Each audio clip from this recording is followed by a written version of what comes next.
మొన్నే నా ఆవేదన, నా బాధ, భవిష్యత్తులో జరగబోయే నష్టాల గురించి మీ అందరికీ చెప్పాను. అయితే 2014లో ఇదే మాదిరిగా విభజన వచ్చినప్పుడు ఒక వారం రోజులు అనేక సబ్జెక్ట్స్ మీద జరిగే నష్టాన్ని గురించి ఆ రోజు కూడా నేను ప్రజల్లో చైతన్యం తీసుకొచ్చాను.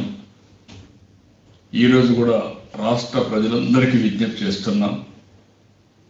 ముఖ్యంగా యువత, వాళ్ళ భవిష్యత్తు, 5 కోట్ల ప్రజల భవిష్యత్తు. ఈరోజు 5 సంవత్సరాలు ఓటేశారని 5 సంవత్సరాల భవిష్యత్తుని నాశనం చేసే అధికారం ఎవరికీ లేదు. ఆ విషయం వైఎస్ఆర్ కాంగ్రెస్ పార్టీ అర్థం చేసుకోవాల్సిన అవసరం ఉంది. అదే సమయంలో ఇది ఒక వ్యక్తి సమస్యను, ఒక పార్టీ సమస్యను, లేకపోతే కొందరి సమస్యను, లేకపోతే కొన్ని కులాలు మతాల సమస్యను కాదు, ప్రాంతాల సమస్య అంతకంటే కాదు.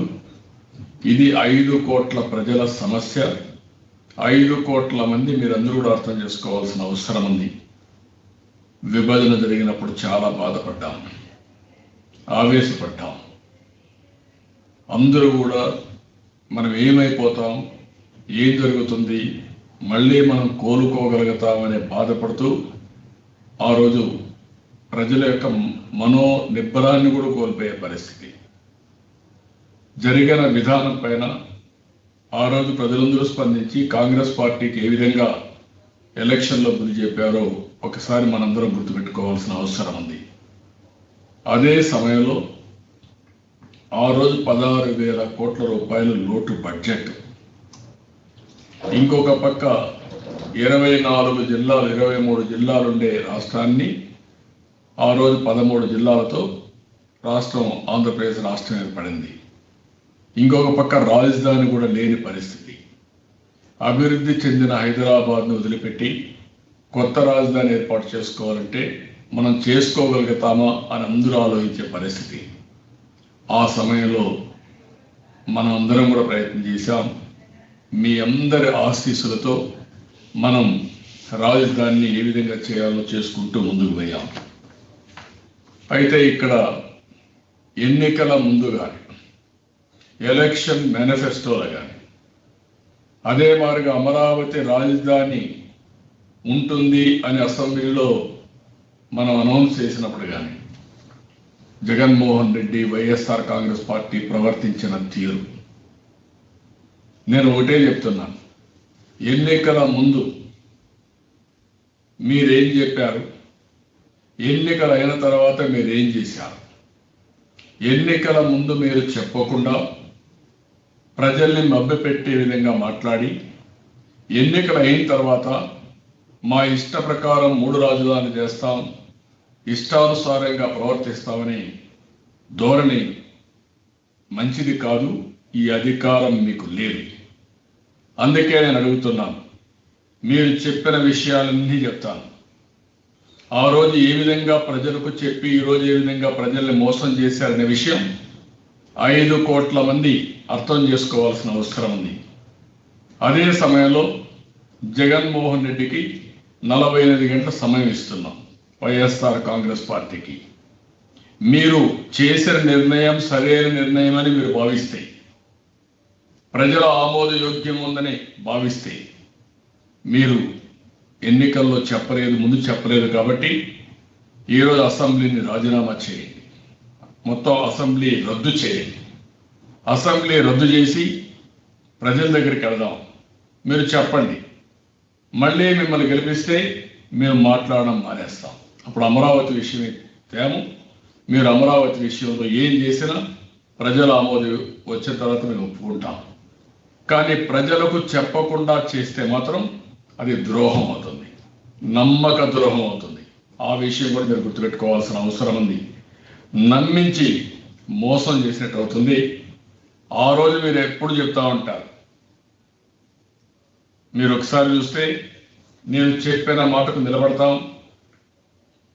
అని చెప్పే మీరు ఒక్కసారి మీరు చూస్తే సెప్టెంబర్ 4న 2014 ప్రతిపక్ష నాయకుడు హోదాను అసెంబ్లీలో అమరావతి పెట్టినప్పుడు అధ్యక్ష విజయవాడలో క్యాపిటల్ సిటీ పెట్టడం గురించి మేము మనస్ఫూర్తిగా ఆహ్వానిస్తున్నాం. కారణం మేమంటే మన రాష్ట్రం ఇప్పటికే 13 జిల్లాల చిన్న రాష్ట్రం అయిపోయింది. 13 జిల్లాల ఈ చిన్న రాష్ట్రంలో ఒక ప్రాంతానికి మధ్య చిచ్చు పెట్టడం ఇష్టం లేక మనస్ఫూర్తిగా ఆహ్వానిస్తున్నాం. అధ్యక్ష మొట్టమొదటి నుంచి కూడా చెబుతున్నది ఒకటే, క్యాపిటల్ సిటీని మీరు ఎక్కడన్నా పెట్టుకోండి, కానీ అలా పెట్టే చోట కనీసం 30,000 ఎకరాలైనా ఉండాలని మేము మొదటి నుంచి చెప్తున్నాం.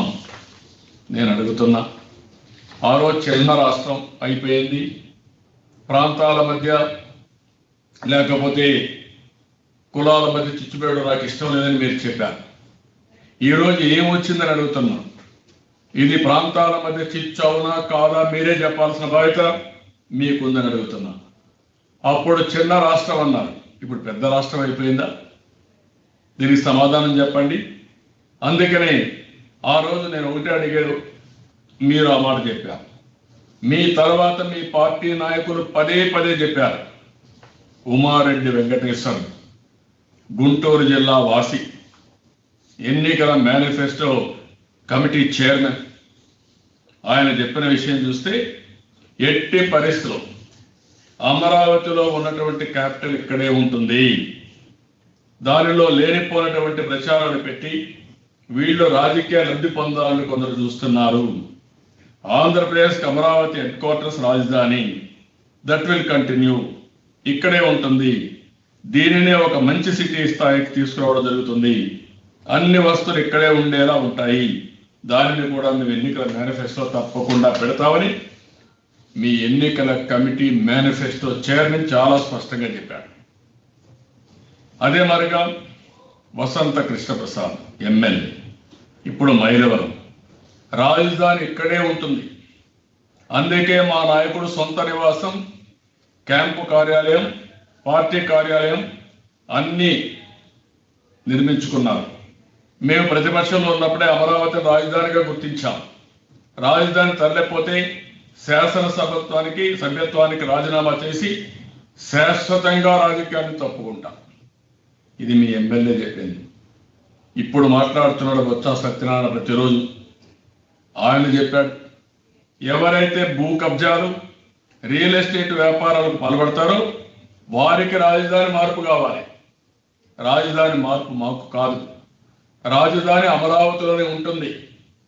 ఎవరికి చెప్పింది? బొత్స సత్యనారాయణ, ఇప్పుడు కన్సర్న్ మినిస్టర్. నేను అడుగుతున్న భూ కబ్జాలు ఎవరికి కావాలి? విశాఖపట్నంలో భూదందాలు చేయాలనుకున్నారా మీరు? ధర్మాన ప్రసాదరావు 13/11/2014 గుంటూరు జిల్లాలో రాజధాని ఏర్పాటును మేము స్వాగతిస్తున్నాం. రాజధాని వైసీపీ అడ్డుకుంటుంది అనడంలో వాస్తవం లేదు. అప్పుడు స్వాగతించారు, ఇప్పుడు వ్యతిరేకిస్తారు. కారణం ఏంటి చెప్పాలి. ఆళ్ల రామకృష్ణారెడ్డి 17/4/2018 రాజధాని మారుస్తారని కొందరు అపోహపడుతున్నారు. రైతులు దీన్ని నమ్మవద్దు. అక్కడ ఎమ్మెల్యే సమాధానం చెప్పండి. పెద్దిరెడ్డి రామచంద్రారెడ్డి 16/12/2018 వైసీపీ అధికారంలోకి వస్తే అమరావతి రాజధాని మరో ప్రాంతానికి తరలించాం, అక్కడే పూర్తి స్థాయిలో అభివృద్ధి చేస్తాం. ఈయన మాట్లాడాడు. ఆర్కే రోజా నగిరి ఎమ్మెల్యే, రాజధాని కట్టగల సమర్థుడు జగన్మోహన్ రెడ్డి కాబట్టే అమరావతిలో ఇల్లు కట్టుకున్నారు. కోలగట్ల వీరభద్రస్వామి విజయనగరం 1/2/2019 వైసీపీ అధికారం చేపట్టిన వెంటనే జగన్మోహన్ రెడ్డి నాయకత్వంలో అమరావతిలో శాశ్వత రాజధాని నిర్మాణం చేపడతాం. ఇది మీరు ఆ రోజు చెప్పింది. నేను అడుగుతున్నా ఇప్పుడు మిమ్మల్ని అందరినీ, ఆ రోజు మీరు చెప్పారా లేదా? ఆ రోజు మీరు ఎప్పుడు మాట్లాడుతూ ఉంటారు, మా మేనిఫెస్టో ఒక బైబిల్, ఒక భగవద్గీత, ఒక ఖురాన్. మీ బైబిల్లో చెప్పలేదు, ఎందుకు చెప్పలేదు? మీ మేనిఫెస్టోని అక్షరాలు ప్రతి ఒక్కటి మేమేమి చెప్పామో అవి చేస్తామని చెప్పారే. మీరు చెప్పండి ఏ విధంగా ఈరోజు చేస్తారని అడుగుతున్నా. నేను సమాధానం చెప్పమని నిలదీస్తున్నా. ఇది మీ సొంత విషయం కాదు. 5 కోట్ల ప్రజల సమస్య, భావితరాల భవిష్యత్తుకు సంబంధించిన విషయం. ఇప్పటికే తెలుగువారు ఆంధ్రప్రదేశ్లో దగాగా పడ్డారు, చాలా నష్టపోయారు. ఇప్పుడు ఇష్టానుసారంగా నేను మారుస్తాను, నా ఇష్టం అంటే మీ ఇష్టం కాదు. ఇది ప్రజా వ్యతిరేకం. రాబోయే రోజుల్లో ప్రజలకు మీరు ద్రోహం చేస్తున్నారు, వెన్నుపోటు పొడిచారు. ఆ విషయం మీరు గుర్తుపెట్టుకోవాల్సిన అవసరం ఉంది. కాదు, మీకు నమ్మకం ఉంది, అసెంబ్లీ రద్దు చేయండి, ఎన్నికలకు వెళ్ళండి, ఎన్నికల్లో మీరు గెలవండి, మేము మాట్లాడం. లేకపోతే మీకు మార్చే హక్కు మీకు లేదని మరొకసారి హెచ్చరిస్తున్నా.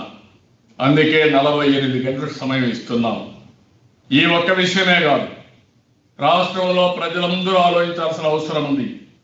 మీరు ఎంత నష్టపోతారు, ఎంత ఇబ్బంది పడతారు, భావితరాల భవిష్యత్తు ఎంత ప్రశ్నార్థకం అవుతుంది అనే విషయాలు కంటిన్యూగా నేను ఒక 5-6 రోజులు చెప్తాను. మీరు కూడా ఆలోచించండి. భాగస్వాములు కమ్మని కోరుతున్నా. ఇది నా ఒక్కడి సమస్య కాదు, ఒక్క రైతుల సమస్య కాదు, జేఏసీ సమస్య కాదు, రాజకీయ పార్టీల సమస్య అంతకంటే కాదు. ఏ ప్రాంతానికో, ఏ కులానికో, ఏ మతానికి సంబంధించిన విషయం కాదు. ఆంధ్రప్రదేశ్ రాష్ట్రానికి సంబంధించిన విషయం, 5 కోట్ల ప్రజలకు సంబంధించిన విషయం. ఎవరైతే నమ్మించి నమ్మక ద్రోహం చేశారో వాళ్లకు బుద్ధి చెప్పవలసిన బాధ్యత ప్రజలపై ఉందని మిమ్మల్ని అందరినీ కోరుతున్నా. నోరుందని ఎవ్రీడే వాళ్ళు చూస్తున్నాను. నేను మమ్మల్ని రాజీనామా చేయమంటున్నాను. మేము రాజీనామా చేయడం 1 నిమిషం పని, పరిష్కారం అవుతుందంటే రాజీనామా చేస్తాం. అది కాదు ఇష్యూ ఇక్కడ.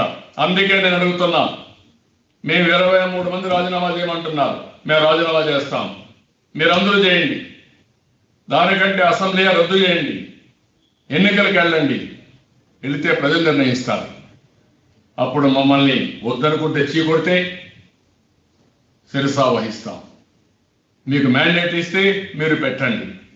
కానీ మీ ఇష్ట ప్రకారం ఎదురుదాడి చేస్తూ ఇష్టానుసారంగా మాట్లాడడం, నోటికి వచ్చే నోరు బారేసుకోవడం కరెక్ట్ కాదు. అందుకే 48 గంటలు టైం ఇస్తున్నాం. మీరు ఆలోచించండి. 48 అవర్స్లో మీరు చెప్పాల్సిన బాధ్యత మీ పార్టీ పైన ఉంది. కాదు, ఎన్నికల ముందు మేము చెప్పామంటే ఎక్కడ చెప్పారో చెప్పమని నిలదీస్తున్నాం. చెప్పండి. ఈరోజు చేయడం నమ్మక ద్రోహం అవునా కాదా అని అడుగుతున్నాను. ఇది వెన్నుపోటు అవునా కాదని అడుగుతున్నాను. 5 కోట్ల ప్రజలకు మీరు వెన్నుపోటు పొడుస్తారా? ఇష్టానుసారంగా చేస్తారా? తప్పుడు ప్రచారాలు చేస్తారా? మీరు ఇది మంచి పద్ధతి కాదని హెచ్చరిస్తున్నా. అందుకని దీన్ని ప్రారంభించాను. ఈరోజు నేను ఒకటి అడిగాను, మళ్ళా 48 అవర్స్ తర్వాత నేను ప్రెస్ కాన్ఫరెన్స్ పెడతా, ప్రజలకు మళ్ళా చెప్తా. ఏం చేయాలో కంటిన్యూగా చెప్పి ఈ రాష్ట్రానికి జరగబోయే అన్యాయాన్ని ఒక బాధ్యత కలిగిన రాజకీయ నాయకుడిగా నా బాధ్యతను నిర్వహిస్తా. ప్రజలు మీరు కూడా ఆలోచించుకోవాల్సిన అవసరం ఉంది. ఇది ఒక్క విషయం మిమ్మల్ని అందరినీ కోరుతున్న ప్రజానీకాన్ని, మీరు ఏమరపాటు మీరు ఉంటే తీవ్రమైన నష్టపోతారు. ఇప్పుడుండే మీకే కాదు, మీకు పుట్టబోయే పిల్లలకు కూడా భవిష్యత్తు నాశనం అవుతుంది. ఆ విషయం మీరు గుర్తుపెట్టుకోండి. భావి తరాల భవిష్యత్తు కూడా నాశనం చేసే పరిస్థితికి వస్తున్నారు. ఇది మంచిది కాదు. ఎవరండి మీకు ఆదర్శం? సౌత్ ఆఫ్రికా మీకు ఆదర్శమా? ఏంటా సౌత్ ఆఫ్రికా? అది మీకు ఆదర్శమా? నేను అడుగుతున్నానండి, దానికి సమాధానం చెప్పమంటున్నా. ఈరోజు మీరు ఒకసారి చూస్తే వాళ్ళ పార్టీలో ఒక నాయకుడు మాట్లాడుతూ వీళ్ళ యొక్క ఇది మాట్లాడుతూ ఉంటే చూస్తే ఎంత ఎండగట్టే పరిస్థితికి వచ్చారంటే ఈ విషయం వీళ్ళు గుర్తుపెట్టుకోవాలి.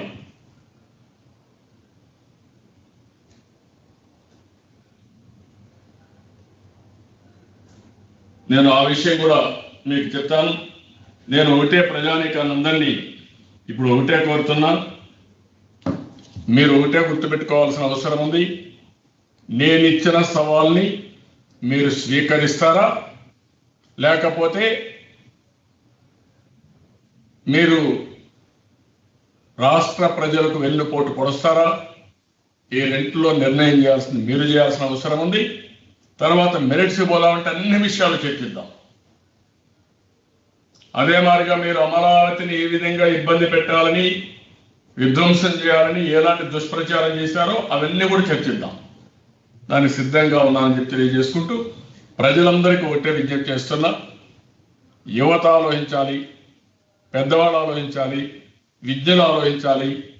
ఈ రాష్ట్రంలో ఉండే ప్రజలే కాకుండా ఇక్కడ పుట్టి దేశ విదేశాల్లో ఉండే తెలుగు వారందరూ కూడా ఆలోచించాల్సిన అవసరం ఉంది. కోర్టు పోవడం, న్యాయ పోరాటం చేయడం అది ఒక యాంగిల్ అయితే, దానికంటే ప్రజా పోరాటం చేసి ప్రజా కోర్టులో జగన్మోహన్ రెడ్డి వైఎస్ఆర్ కాంగ్రెస్ పార్టీని దోషులుగా నిలబెట్టే బాధ్యత ప్రతి ఒక్కరూ తీసుకోవాల్సిన అవసరం ఉంది. దానికి సిద్ధంగామని ప్రజలందరినీ కోరుతున్నాం.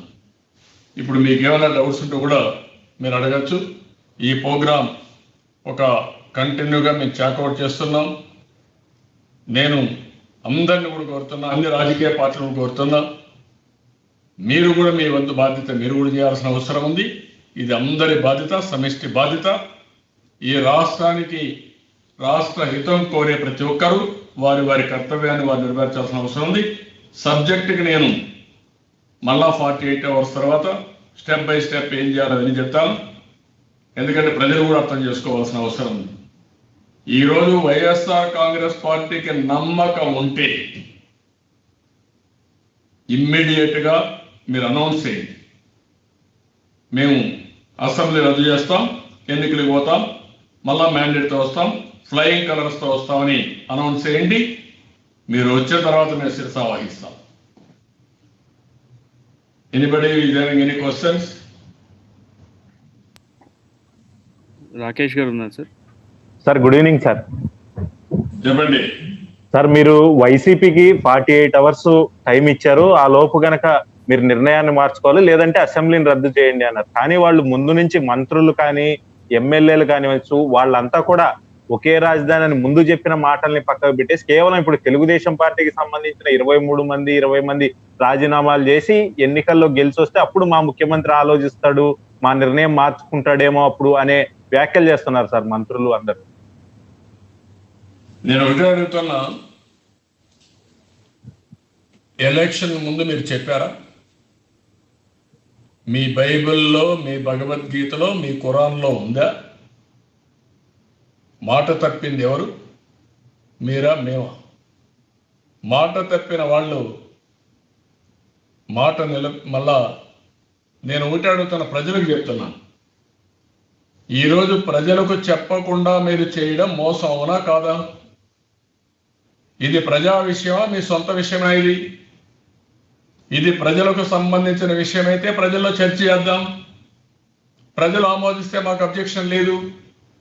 ప్రజలు ఆమోదించకుండా మీరు ఆ రోజు ఎన్నికల్లో గెలిచామని ప్రజల్ని దొంగ దెబ్బతీయడం ఎంతవరకు న్యాయం?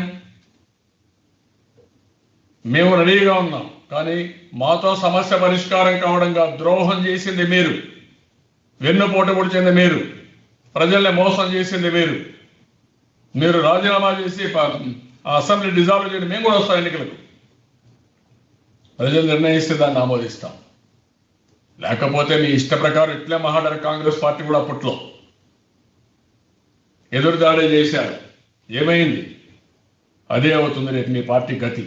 ఆ విషయం మీరు గుర్తుపెట్టుకోండి. ఒక వ్యక్తి కాదు, ఇలా పార్టీ గతి అదే అవుతుంది.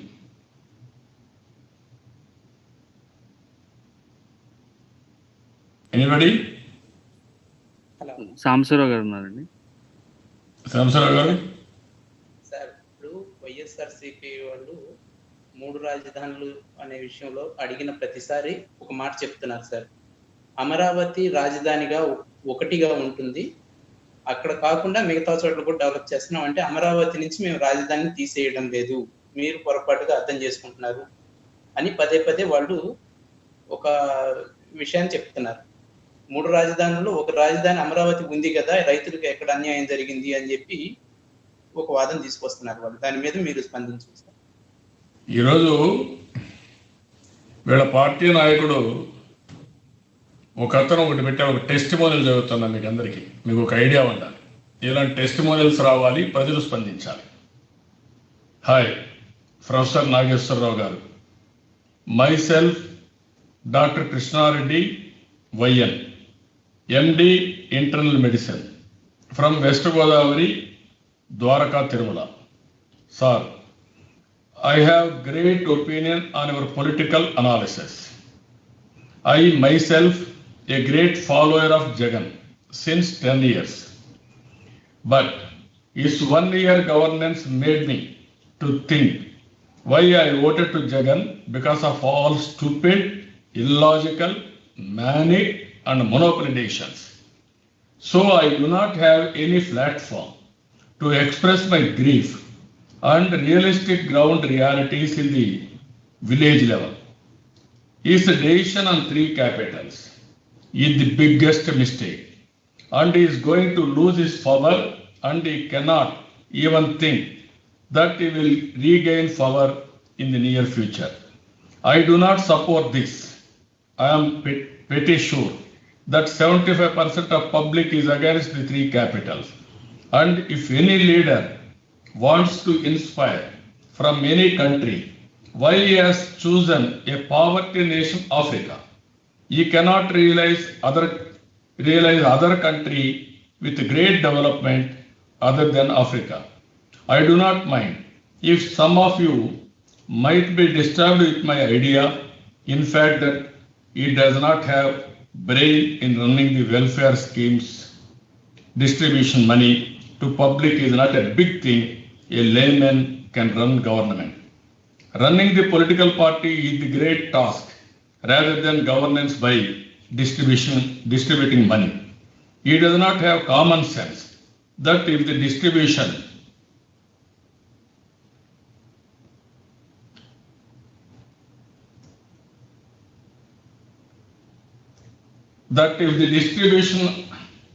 of money to public, they won't vote him, as we have witnessed 2019 elections for Pasupu Kunkam. Finally, I can say Kiran Kumar Reddy administration is far better than monopoly Jagan. At least he continues the policy of earlier governments. As I am Dr. Jagan's decisions are foolish in health sector. He has to make insurance to all public rather than free. All the schemes, whatever he proposed, are baseless and literally that does not benefit public on long term. He has to teach how to catch fishes, not by distributing fishes. My advice as a Dr. Jagananna, if you do not have control on your manic decisions and caste-based politics by distributing money, you will become zero, and you do not do the thing, at least follow the footsteps of Y.S. Rajshekhar Reddy Garu, you can exceed. I am sure if you continue to run the same way, same free governance, you are going to lose all the 15 assembly constituencies, including 2 SC segments in West Godavari. Goodbye. Thank you, Professor Nageswara Garu, for expressing my good ground realities about Jagan Anna 1 year administration. Who is he? Is not a Telugudesam party? Your own party? You answer for this? Now I am asking, can he abolish assembly or not? Jagan Mohan Reddy ki ఏ మాత్రం realisation ఉన్నా assembly రద్దు చేసేనా వెళ్ళాలి, లేకపోతే ఆయన చేసిన foolish decision withdraw చేసుకోవాలి. That is what I'm asking.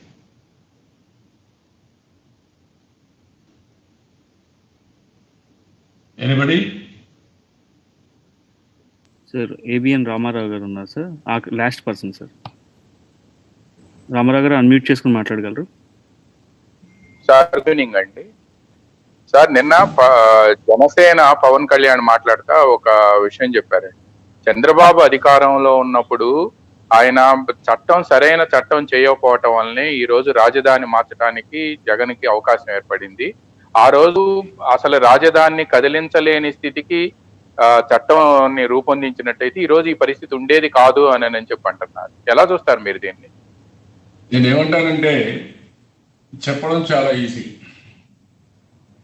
చట్టాన్ని మార్చే అధికారం ఎవరికి ఉంది, ఎట్టుందండి? ఇది అమరావతి ఎక్కడి నుంచి రాజధాని నిర్ణయించే అధికారం ఎక్కడి నుంచి వచ్చింది మనకు? ఏపీ రీఆర్గనైజేషన్ యాక్ట్ నుంచి వచ్చింది. ఏపీ రీఆర్గనైజేషన్ యాక్ట్ లో ఏం చెప్పారు? ఏ క్యాపిటల్. ఏ క్యాపిటల్ అంటే ఏంటి? ఒక క్యాపిటల్. 3 క్యాపిటల్ ఎక్కడన్నా ఉందా? అదే మార్గం అదే యాక్ట్ లో ఏముంది? హైకోర్టు నిర్ణయించే అధికారం president of India in consultation supreme court అవన్నీ నిర్ణయించారు. ప్రెసిడెంట్ ఆఫ్ ఇండియా నోటిఫికేషన్ ఇచ్చారు, ప్రెసిడెన్షియల్ ఆర్డర్లు ఇచ్చారు, ఓపెన్ చేశాం. సాక్షాత్తు సుప్రీంకోర్టు సీజీని వచ్చి ఓపెన్ చేశారు. మూడోది, ఒకసారి యాక్ట్ పెట్టిన తర్వాత రైతులకు మనం ఏం చేశాం?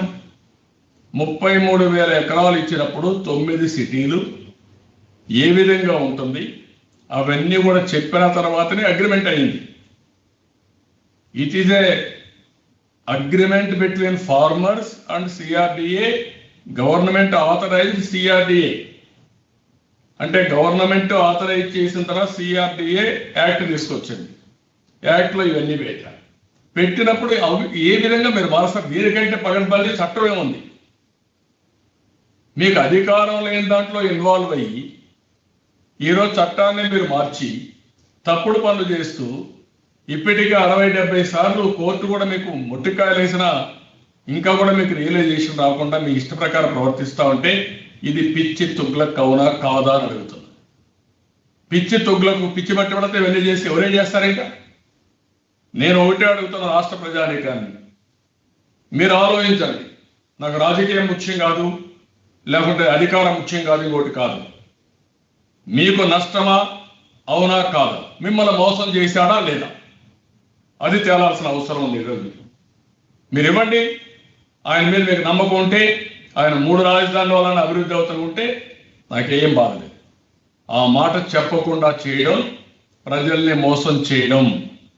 ప్రజలు చెప్పాలి, ప్రజలు ఆలోచించాలి. ఎక్కడ రాజధాని కావాలో వాళ్ళు నిర్ణయిస్తారా, మీరు నిర్ణయిస్తారా? మీకేం అధికారం ఉంది? వాళ్ళ భవిష్యత్తు దెబ్బతీసే అధికారం మీకెక్కడ ఉంది? వాళ్ళు ఇబ్బంది పెట్టే అధికారం మీకెక్కడ ఉందండి? ఎక్కడ వాళ్ళు ఎక్కడికో వచ్చిపోవాలంటే ఎట్టవుతుందండి ఇవన్నీ? అందుకే నేను చెప్పాను, ఈ విషయం చాలా చర్చ జరగాల్సిన అవసరం ఉంది. ఇప్పటికే నష్టపోయాం, దగాగా పడ్డాం, ఇంకా కూడా ఫర్దర్గా నష్టపోవడం మంచిది కాదు.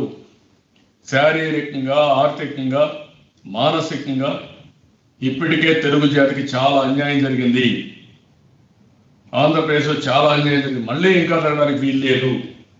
మాట్లాడితే రాజధానిలో 3 పెడితే అభివృద్ధి అవుతుందంటే అభివృద్ధి అంటే ఏంటో కూడా డిస్కస్ చేయాలి. ఏది అభివృద్ధి, ఎట్లా అభివృద్ధి అవుతుంది, ఇవన్నీ కూడా చర్చ చేయాల్సిన అవసరం ఉంది. అందుకే నేను అడుగుతున్నా, జగన్మోహన్ రెడ్డి చాలా నమ్మకం ఉంది ప్రజల్ని మోసం చేయడంలో. మీరు ఫస్ట్ రాజీనామా చేయండి, అసెంబ్లీ డిజాల్వ్ చేయండి, ఎన్నికలకు వెళ్ళండి. మీకు ఓట్లు వేసారా? నేనేం మాట్లాడు. ప్రజలందరూ ఆమోదిస్తే నాకెందుకంటే బాధ? పిల్లల భవిష్యత్తు బాగుంటుంది, నేను ఎందుకు బాధపడాలి? మోసం చేసేవాళ్ళు మీకు కావాలంటే నాకేం బాధ లేదు. కానీ చర్చ జరగాలి. మళ్ళీ మీరు చేసిన మోసం ఏదైతే ఉందో అది ప్రజల్లో తీసుకుపోవాలి. ప్రజలు ఆమోదిస్తే వెళ్ళండి, నాకు ఏ ఆబ్జెక్షన్ లేదు. కానీ నేను చేయకపోతే నేను కూడా నా డ్యూటీ ఫెయిల్ అయిన వాడిని అవుతాను.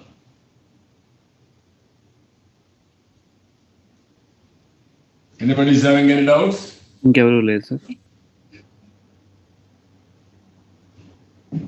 అందుకనే మళ్ళీ ఎగ్జాక్ట్గా 48 hours టైం ఇస్తున్నాం. ఎల్లుండి ఈవినింగ్ మళ్ళా 5 o'clock ప్రెస్ కాన్ఫరెన్స్ పెడతాం. ధైర్యం ఉంటే డిసైడ్ చేసుకోండి. ఆ రోజు కూడా మేము ఎన్ని చెప్పినా వినకుండా అసెంబ్లీలో బిల్లు పెట్టారు, రిజెక్ట్ చేసిన పార్లమెంట్లో పెట్టారు. నేను పార్లమెంట్లో ఉన్నా, నేను ప్రత్యక్ష సాక్షి. ఆ రోజు కూడా పార్లమెంట్లో ఉంటే తలుపులు వేసి టీవీలు కట్ చేసి బిల్లు పెట్టి పాస్ చేశారు. ఆ రోజు అట్లా అనుకున్నారు ఆ రోజున గవర్నమెంట్.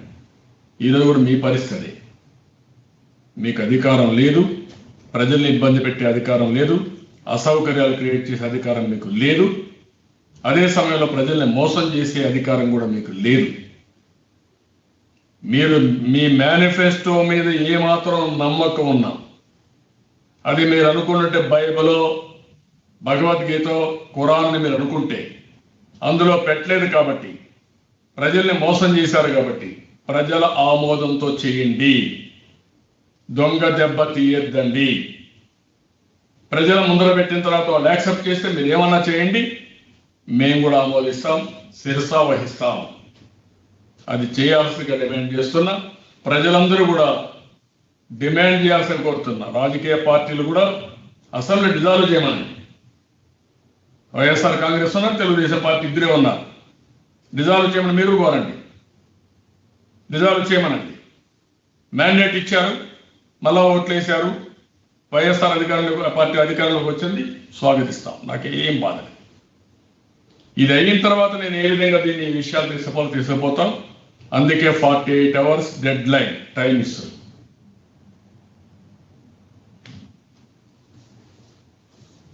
ఓకే, ప్రజల తరపున మీరు ఏమైనా అడగాలంటే అడగండి. వాళ్ళు అడగలేరు కాబట్టి అవసరమైతే దీన్ని ఒకరోజు ప్రజలు కూడా పెడతాం. ఒక 2-3 టెలికాన్ఫరెన్స్ పెట్టి, జూమ్ కాన్ఫరెన్స్ పెట్టి, ఎవరైనా వచ్చారో అలాంటి క్వశ్చన్స్ వాళ్ళు కూడా అడిగిస్తా, వాళ్ళు కూడా సమాధానం చెప్తారు.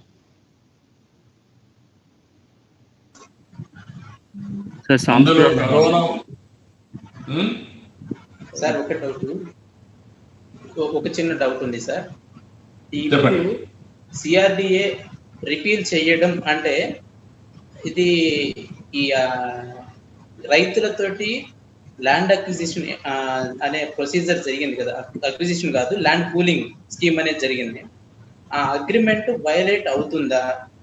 అయితే అది ఎలాంటి వైలేషన్, దానికి ఏంటి పరిష్కారం ఎట్లా ఉంటుంది? గవర్నమెంట్ దానికి చెల్లించాల్సిన మూల్యం ఏమైనా ఉంటుందా, లేకపోతే రైతుల్ని వాళ్ళ మానానికి వాళ్ళు వదిలేయటమేనా, ఎట్లా ఉంటది? ఇప్పుడు బ్రీచ్ ఆఫ్ ట్రస్ట్ అనేది జరిగింది, అగ్రిమెంట్ బ్రీచ్ ఉంది అంతే. బ్రీచ్ ఆఫ్ ట్రస్ట్ నేనేమంటాను, 2 ఉన్నాయి ఇక్కడ. ఒకటి, ప్రజలకు వెన్నుపోటు పడడం.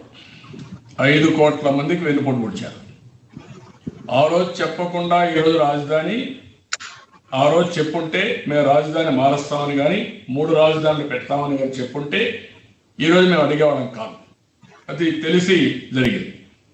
కానీ ఆ రోజు రాజధానిలో 3 రాజధానులు అంటే ఓడిపోతాం కాబట్టి ఆ రోజు రాజధాని ఇక్కడే ఉంటుంది, అమరావతి ఉంటుంది, నేను కూడా ఆమోదిస్తున్నాను, రాష్ట్రానికి ఏమాత్రం కూడా ఇది కాకూడదు అని చెప్పి దొంగ నాటకాలు ఆడి ఆ రోజు ఓట్లు వేయించుకున్నారు. ఈ రోజు ఏం చేస్తున్నారు మీకు తెలుసది. రైతులకు ఒక అగ్రిమెంట్ ఇచ్చాం, దాన్ని బేస్ చేసుకొని సిఆర్డిఏ యాక్ట్ తీసుకొచ్చాం. It is a clear breach of trust, విశ్వాసఘాతకం. రైతులకు ఇచ్చిన మాట తప్పడం ఏ గవర్నమెంట్కు వీలు కాదు. ఆ అగ్రిమెంట్ వల్ల వాళ్ళకు రావాల్సిన బెనిఫిట్స్ అన్నీ రావాలి. దాన్ని ఏదో విధంగా డైల్యూట్ చేస్తాం, దొంగ దెబ్బతీస్తామంటే అది కుదరదు. రాబోయే రోజుల్లో ఈ రోజు ఒక అమరావతి గాని వచ్చుంటే 1,00,000 నుంచి 2,00,000 కోట్ల రూపాయలు ఆస్తి సంపద. రేపు ఇది పోయిన తర్వాత 1,00,000 కట్టాల్సి వస్తుందా, ఎంత కట్టాల్సి వస్తుంది కాంపన్సేషన్, అది వేరే విషయం. అది కోర్టులో వాళ్ళు ఫైట్ చేసుకున్న తర్వాత వస్తుంది. కానీ రాష్ట్రం ఏ విధంగా నష్టపోతారనేది మనందరం చర్చించాల్సిన అవసరం ఉంది. రైతుల్ని మోసం చేశారు, ప్రజల్ని మోసం చేశారు. ఈ 2 విషయాలు మనం చర్చించాల్సిన అవసరం ఉంది. Okay, sir. అందరికీ మళ్ళా ఒకసారి రాష్ట్ర ప్రజలందరికీ విజ్ఞప్తి చేస్తున్నా, ప్రత్యేకంగా యువతకు విజ్ఞప్తి చేస్తున్నా. ప్రతి ఒక్కరూ కూడా ఆలోచించాల్సిన అవసరం ఉంది. ఒక పక్క కరోనా వైరస్ విజృంభిస్తామంటే దేశంలోనే మనం నెంబర్ 1గా ఉండి నెంబర్ ఆఫ్ కేసెస్ కానీ, అదే మాదిరిగా చాలా దారుణంగా మానవత్వం కూడా మర్చిపోయి ఈరోజు ఈ యొక్క సమస్య ముందుకు పోయే పరిస్థితి వస్తూ ఉంది. మొన్న ధర్మవరంలో చూస్తే చాలా బాధేస్తుంది, మనసు కలిచివేస్తుంది. భార్యకు కరోనా వచ్చిందని ఒక కిరాణా కొట్టుండే అతను ఇంకా నాకు ఆదాయం కూడా లేదు, ఇంకా బతకడం ఎందుకని ఇద్దరు మిద్దెక్కి నేను దూకి ఆత్మహత్య చేసుకున్నాను. ఇది మానవత్వానికే మచ్చ. అంత ఫియర్ సైకో అందరిలో ఉంది. ఇంకొక పక్కన మొన్న ఒకసారి చూస్తే ఇంట్లో వాళ్ళు రానియడం లేదని ఒక ఆడబిడ్డ విజయవాడ హాస్పిటల్ని పైకెక్కి అక్కడి నుంచి దూకి ఆత్మహత్య ప్రయత్నం చేసింది, గాయాలతో ఇదైంది. నిన్నే మనం చూస్తే ప్రొక్లైన్స్ పెట్టి డెడ్ బాడీస్ని తీసుకుపోయారు.